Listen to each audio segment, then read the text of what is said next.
اور اس کے بعد جب آپ لوگ یہ چیزیں آپ دے دیتے ہیں تو اس کے بعد آپ کو جو آپ کا جو اس کے بعد جو آپ کا جو درخواست فارم ہوتا ہے وہ بھی ہو جاتا ہے، اور اس کے بعد آپ کا جو اہم ڈاکومنٹس ہوتا ہے وہ ہوتا ہے بینک سٹیٹمنٹ۔ اگر آپ کے فیملی کے 2 یا 3 ممبر ہیں تو آپ کو جتنی بھی زیادہ ہو سکے سٹیٹمنٹ لازمی طور پر دیں۔ یہ ایک ریکوائر ڈاکومنٹس میں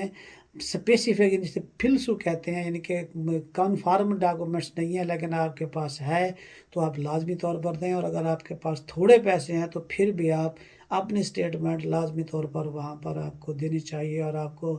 دیں گے تو وہاں جو کاؤنٹر پہ بندہ بیٹھا ہوگا تو وہ آپ کے لیے مسئلے پیدا نہیں کرے گا۔ اور اس کے بعد جب آپ یہ ڈاکومنٹس ہو جاتے ہیں، اس کے بعد چھٹے نمبر پر آ جاتا ہے آپ کا گھر کا کانٹریکٹ۔ جب آپ نے اپنی فیملی کو جہاں پر بلایا ہے یا جہاں پر اس نے رہائش رکھنی ہے تو آپ اپنے اگر آپ کے فیملی کے 3 لوگ ہیں تو آپ اوریجنل کانٹریکٹ کی 2-3 کاپیاں کرا کے ہر بندے کی جو ہے نا ڈاکومنٹس کے ساتھ آپ کو ایک کاپی لگانی ہے۔ اور ساتھ میں یہ بھی بات بتاتا چلوں کہ آپ کے گھر کے 3 بندے یا 2 لوگ آئے ہیں تو آپ کو ہر بندے کی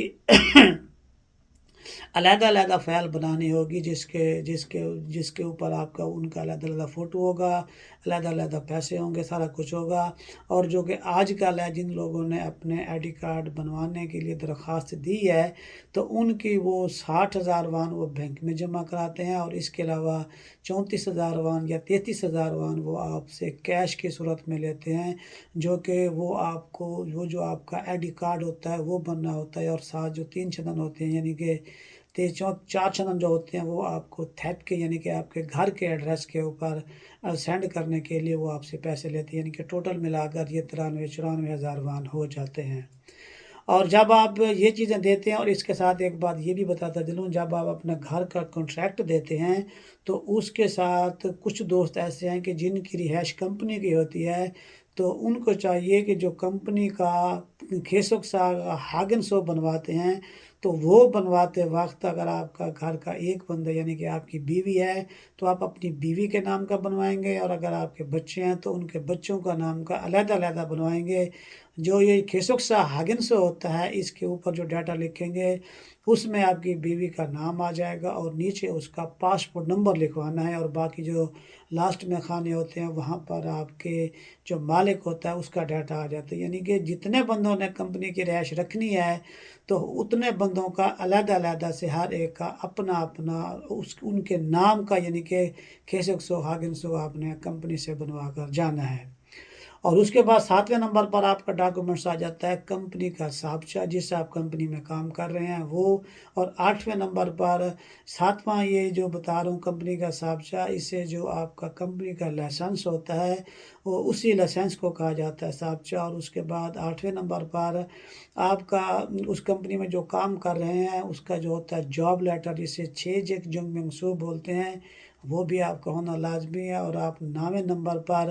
آپ کا جو کمپنی میں کام کر رہے ہیں جو آپ نے پچھلے سال کا سودک سے جمع کرایا ہے، جو ٹیکس وغیرہ دیا ہے، جسے کھلو سودک چھنک چھنگوان بولتے ہیں، تو وہ آپ ٹیکس آفس سے لے کر وہ بھی آپ کو لازمی طور پر اس کے ساتھ لگانا ہوگا، اور پھر ہی آپ کے جو ڈاکومنٹس ہیں وہ آپ کے جو ہے نا وہ سارے کے سارے پورے ہو جائیں گے۔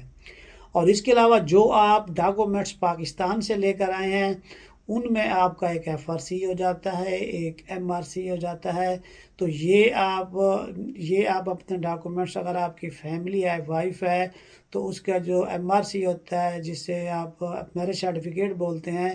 اس کی کاپی جو اوریجنل کی کاپی اپنی وائف کے ڈاکومنٹس کے ساتھ، اور اگر آپ کے بچے بھی ہیں تو ان کے بھی سیٹ جو بنایا ہوا ہے اس کے ساتھ آپ اپنی جو FRC ہے فیملی رجسٹریشن سرٹیفکیٹ اس کی کاپی آپ نے ان کے ساتھ لگا دینی ہے۔ تو یہ آپ کی ایک طرح سے جو آپ کی فائل مکمل ہو جائے گی۔ جب آپ اپنا یہ یا کرتے ہیں اپائنٹمنٹ لیتے ہیں تو اس لیتے ہوئے آپ کو میسج بھی آتا ہے، تو آپ اسی دن جائیں گے تو وہاں پر لسٹ بھی بنی ہوتی ہے، اس میں آپ اپنا ٹائم اور اپنی سارا کچھ میچ کر کے جائیں گے تو آپ کا جو آپ کا آئی ڈی کارڈ ہے یہ بالکل آسانی سے بنے گا۔ اگر آپ وہاں سے پک کرنا چاہیں گے، اگر قریب ہے تو وہ وہاں پر بھی جا کر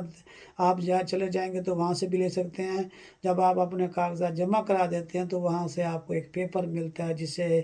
شنچنگ ہوگا ہاگن سو بولتے ہیں، تو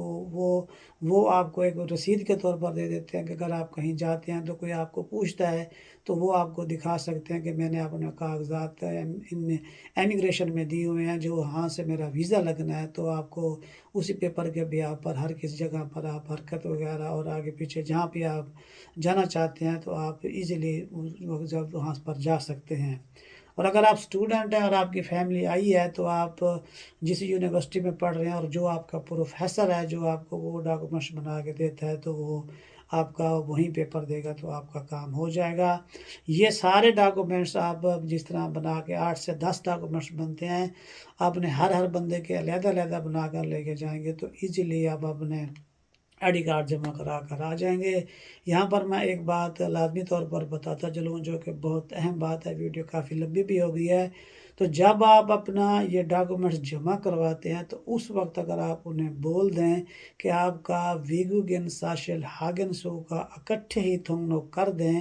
تو وہ آپ کا اکٹھے ہی، جسے کوریا میں FRC جسے آپ کہہ سکتے ہیں ویگوگن ساشل ہاگن سو،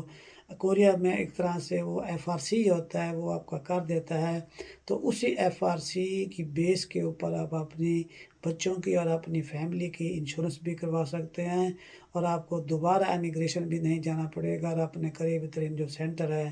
وہاں سے بھی آپ اس سے نکلوا سکتے ہیں۔ اور اگر آپ اس طرح نہیں کرتے تو جب آپ نے اپنے بچوں کے کارڈ لینے کے لیے جانا ہے تو ان سے لازمی طور پر یہ ریکویسٹ کرنی ہے کہ آپ کا جہاں سے آپ کو کارڈ ملے گا آپ کے بچوں کا یا فیملی کا، تو ان سے کہیں گے کہ ہمیں ویگوگن ساشل ہاگن سو بھی بنا کے دو، اور انہیں یہ بھی ساتھ کہنا ہے کہ میری فیملی کو بھی میرے ساتھ اٹیچ کر دے، تو ان کا آئی ڈی کارڈ وہاں پر دینا لازمی ہوتا ہے۔ وہ 2 چندن آپ سے فیس لے کر آپ کے ساتھ اٹیچ کر دے گا،